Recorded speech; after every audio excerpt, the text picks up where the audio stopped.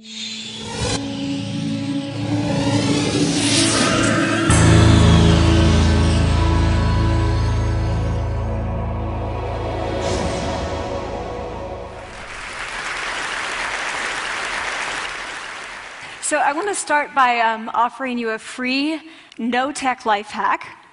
And all it requires of you is this, that you change your posture for 2 minutes. But before I give it away, I want to ask you to right now do a little audit of your body and what you're doing with your body. So how many of you are sort of making yourselves smaller? Maybe you're hunching, crossing your legs, maybe wrapping your ankles. Sometimes we hold on to our arms like this. Sometimes we spread out. I see you. So I want you to pay attention to what you're doing right now. We're going to come back to that in a few minutes, and I'm hoping that if you sort of learn to tweak this a little bit, it could significantly change the way your life unfolds. So we're really fascinated with body language, and we're particularly interested in other people's body language. You know, we're interested in, like, you know, an awkward interaction, or a smile, or a contemptuous glance, or maybe a very awkward wink, or maybe even something like a handshake. Here they are arriving at number 10, and look at this lucky policeman gets to shake hands with the President of the United States. Oh, and here comes the Prime Minister of it. No.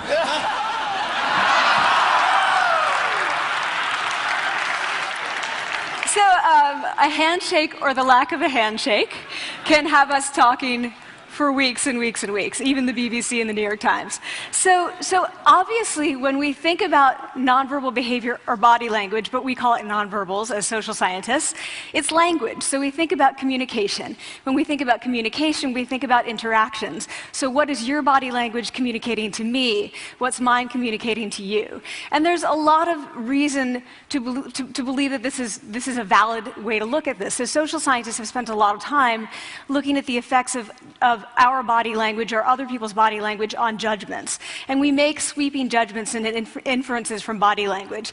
And those judgments can predict really meaningful life outcomes, like who we hire or promote, who we ask out on a date. For example, Nalini Ambady, a researcher at Tufts University, shows that when people watch 30-second soundless clips of real physician-patient interactions, their judgments of the physician's niceness predict whether or not that physician will be sued. So it doesn't have to do so much with whether or not that physician was incompetent, but do we like that person and how they interacted? Even more dramatic, Alex Todorov at Princeton has shown us that judgments of political candidates' faces in just 1 second predict 70% of US Senate and gubernatorial race outcomes. And even, let's go digital, emoticons used well in online negotiations can lead you to claim more value from that negotiation. If you use them poorly, bad idea, right? So when we think of nonverbals, we think of how we judge others, how they judge us, and what the outcomes are. We tend to forget, though, the other audience that's influenced by our nonverbals, and that's ourselves. We are also influenced by our nonverbals, our thoughts and our feelings and our physiology. So what nonverbals am I talking about?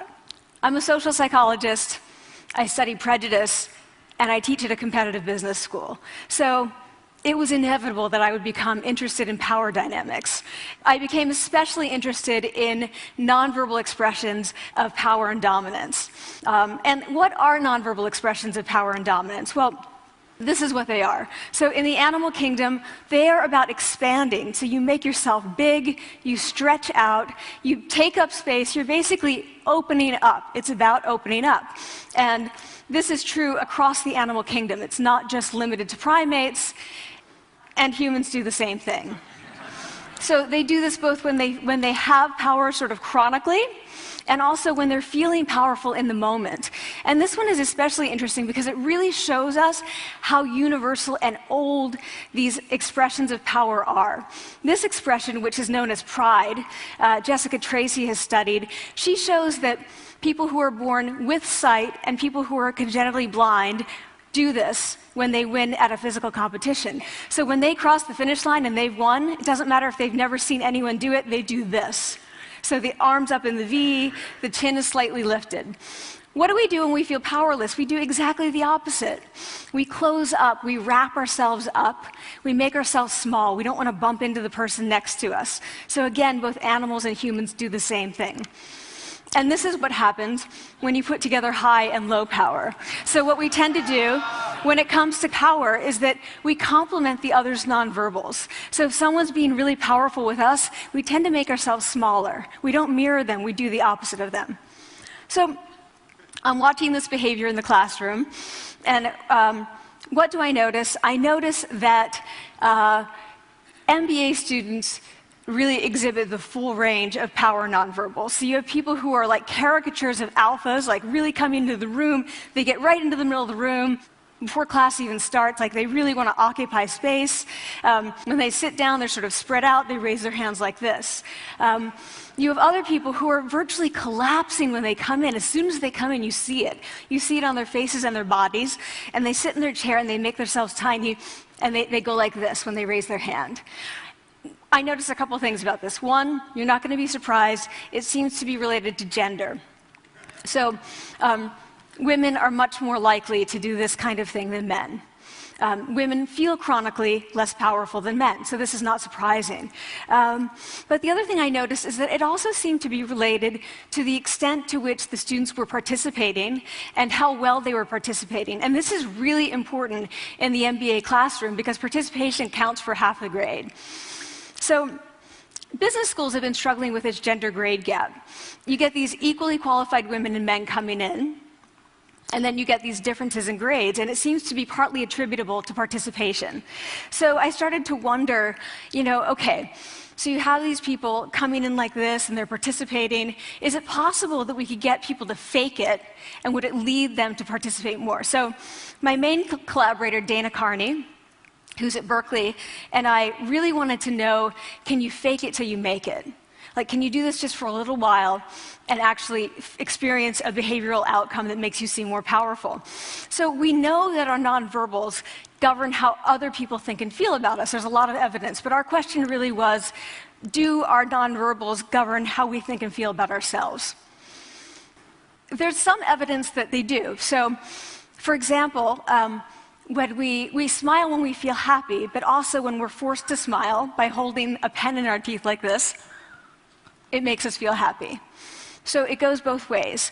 When it comes to power, it also goes both ways. So when you feel powerful, you're more likely to do this, but it's also possible that when you pretend to be powerful, you are more likely to actually feel powerful.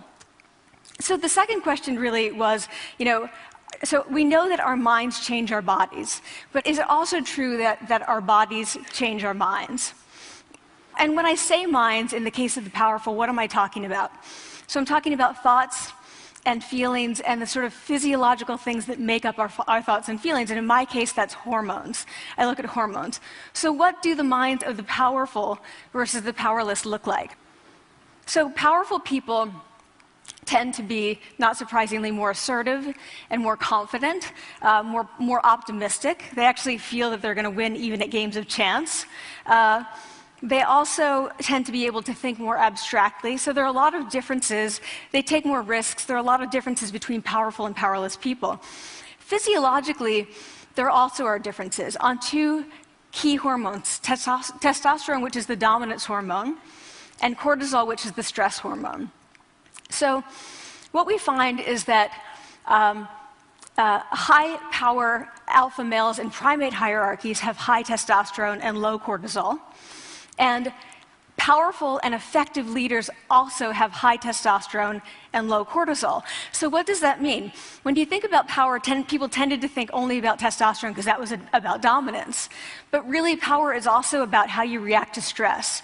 So do you want the high-power leader that's dominant, high on testosterone, but really stress reactive? Probably not, right? You want the person who's powerful and assertive and dominant, but not very stress reactive, the person who's laid back. So we know that in primate hierarchies, if an alpha needs to take over, if an individual needs to take over an alpha role sort of suddenly, within a few days, that individual's testosterone has gone up significantly and his cortisol has dropped significantly. So we have this evidence, both that the body can shape the mind, at least at the facial level, and also that role changes can shape the mind. So what happens, okay, you take a role change, what happens if you do that at a really minimal level, like this tiny manipulation, this tiny intervention? For 2 minutes you say, I want you to stand like this, and it's going to make you feel more powerful. So this is what we did. We decided to bring people into the lab and run a little experiment. And these people adopted for 2 minutes either high power poses or low power poses. And I'm just going to show you 5 of the poses, although they took on only 2. So here's one, couple more. This one has been dubbed the Wonder Woman by the media. Here are a couple more. So you can be standing or you can be sitting. And here are the low power poses. So you're folding up, you're making yourself small. This one is very low power. When you're touching your neck, you're really kind of protecting yourself. So this is what happens. They come in, they spit into a vial. We, for 2 minutes, say, you need to do this or this. They don't look at pictures of the poses. We don't want to prime them with the concept of power. We want them to be feeling power, right? So 2 minutes they do this. We then ask them, how powerful do you feel on a series of items? And then we give them an opportunity to gamble. And then we take another saliva sample. That's it. That's the whole experiment. So this is what we find. Risk tolerance, which is the gambling. What we find is that when you're in the high power pose condition, 86% of you will gamble. When you're in the low power pose condition, only 60%. And that's a pretty whopping significant difference. Here's what we find on testosterone. From their baseline when they come in, high power people experience about a 20% increase, and low power people experience about a 10% decrease. So again, 2 minutes and you get these changes. Here's what you get on cortisol. High power people experience about a 25% decrease, and the low power people experience about a 15% increase. So 2 minutes lead to these hormonal changes that configure your brain to basically be either assertive, confident, and comfortable, or really stress reactive, and feeling sort of shut down. And we've all had that feeling, right? So it seems that our nonverbals do govern how we think and feel about ourselves. So it's not just others, but it's also ourselves.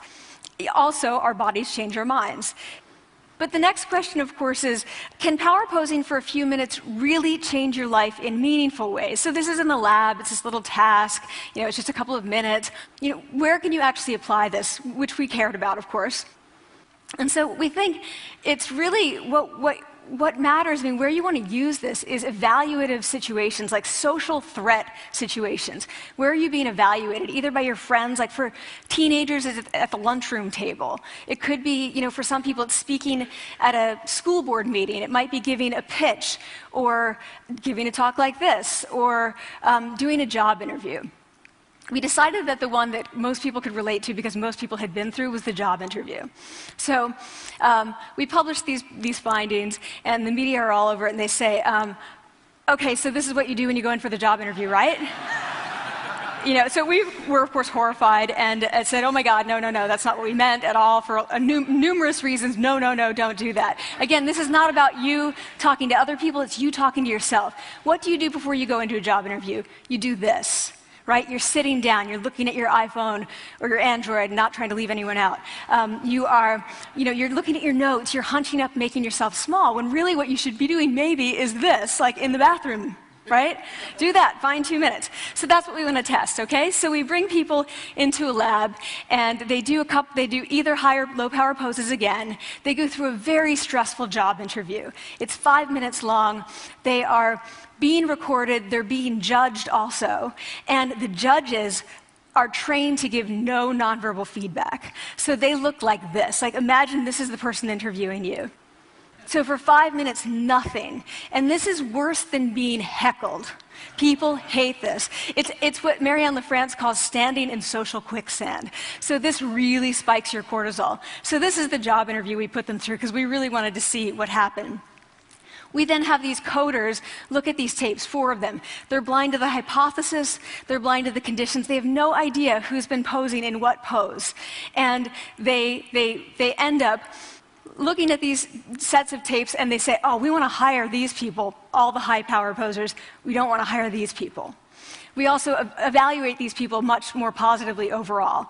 But what's driving it? It's not about the content of the speech. It's about the presence that they're bringing to the speech. We also, because we rate them on all these variables related to sort of competence, like how well structured is the speech? How good is it? What are their qualifications? No effect on those things. This is what's affected. These kinds of things. People are bringing their true selves, basically. They're bringing themselves. They bring their ideas, but as themselves, with no, residue over them. So this is what's driving the effect or mediating the effect. So when I tell people about this, that our bodies change our minds and our minds can change our behavior and our behavior can change our outcomes, they say to me, it feels fake, right? So I said fake it till you make it. It's not me. I don't want to get there and then still feel like a fraud. I don't want to feel like an imposter. I don't want to get there only to feel like I'm not supposed to be here. And that really resonated with me because I want to tell you a little story about being an imposter and feeling like I'm not supposed to be here. When I was 19, I was in a really bad car accident. I was thrown out of a car, rolled several times. I was thrown from the car, and I woke up in a head injury rehab ward.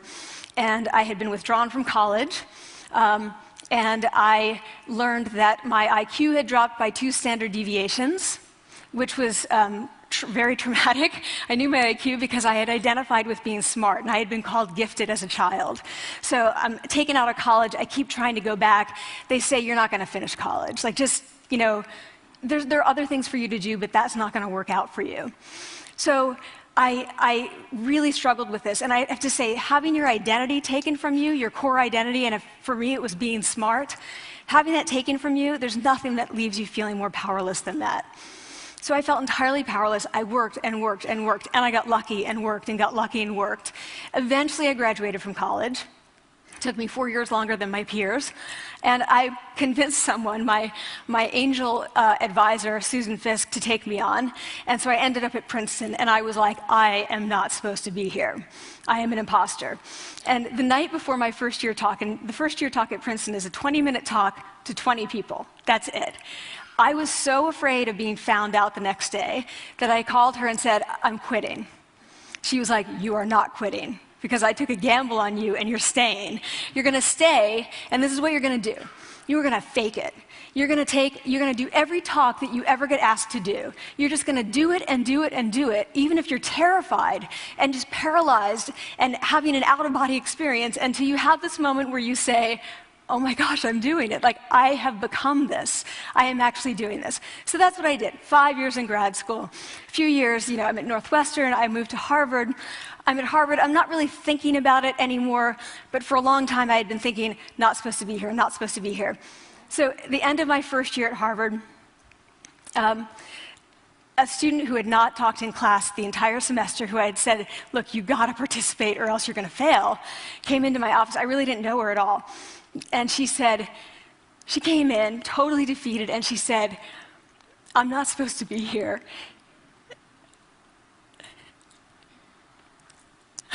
And that was the moment for me, because 2 things happened. One was that I realized, oh my gosh, I don't feel like that anymore. I don't feel that anymore, but she does, and I get that feeling. And the second was, she is supposed to be here.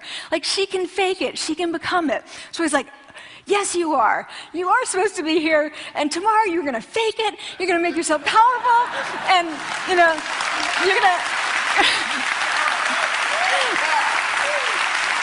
and you're going to go into the classroom, and you are going to give the best comment ever, And she gave the best comment ever, and people turned around, and they were like, oh my God, I didn't even notice her sitting there, She comes back to me months later, and I realized that she had not just faked it till she made it, she had actually faked it till she became it.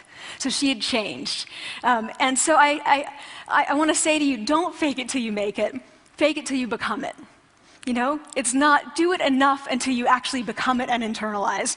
The last thing I want to leave you with is this. Tiny tweaks can lead to big changes. So this is 2 minutes. 2 minutes, 2 minutes, 2 minutes. Before you go into the next stressful, evaluative situation, for 2 minutes, try doing this in the elevator, in a bathroom stall, at your desk behind closed doors. That's what you want to do. Configure your brain to cope the best in that situation. Get your testosterone up, get your cortisol down. Don't leave that situation feeling like, oh, I didn't show them who I am. Leave that situation feeling like, oh, I really feel like I got to say who I am and show who I am. So I want to ask you first, both to try power posing, and also I want to ask you to share the science, because this is simple. I don't have ego involved in this. Give it away. Share it with people, because the people who can use it the most are the ones with no resources and no technology and no status and no power. Give it to them, because they can do it in private. They need their bodies, privacy, and 2 minutes, and it can significantly change the outcomes of their life. Thank you.